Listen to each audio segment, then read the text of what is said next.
This is Ajit Anand with Shankar Singh.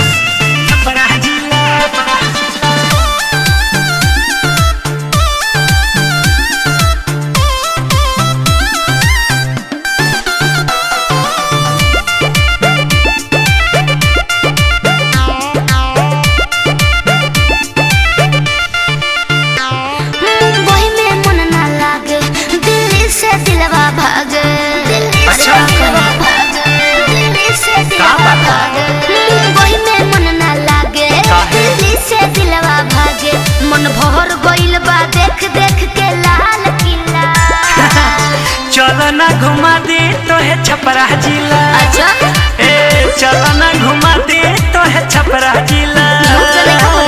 चलो ना घुमा दे तो है छपरा जिला। सचो में हाँ मीठ मीठ भोजपुरी छपरे में बोलाला अपना से बड़ लोग रौरा कहाला ई रो कहे के तो है सिखा दे काहे की अरे सैया के नाम से बोलावल ना जाला।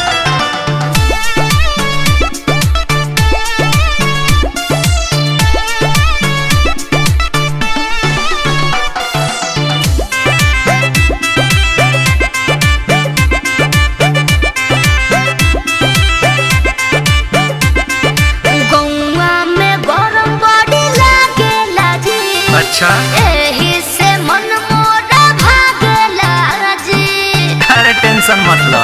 अरे झूरू झूरू बहेला बेअरिया पीपरा के छाँव में। अरे शीतला शीतला मिलेला पनिया। अच्छा? गोरी हमारा गाँव में। हतर वो हमसे गजब गजब के बात कहिला। चलो ना घुमा दे तो है छपरा जिला। चलो ना घुमा दे तो है छपरा जिला। चलो ना घुमा दे घुमा दे।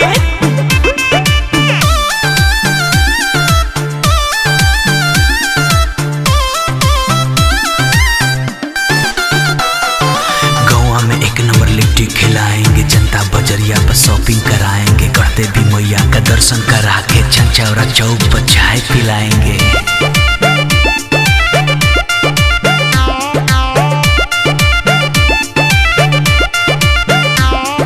छपरा में का कोई डोसा मिली।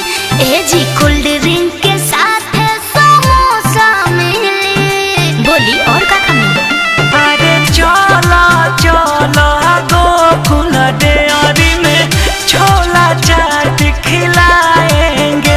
अरे ओही जगह कॉफी हाउस गरम कॉफी पिलाएंगे।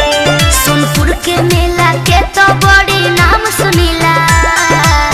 चलो ना घुमा दे तो है छपरा जिला। क्या बात है। चलो ना घुमा दे तो है छपरा जिला।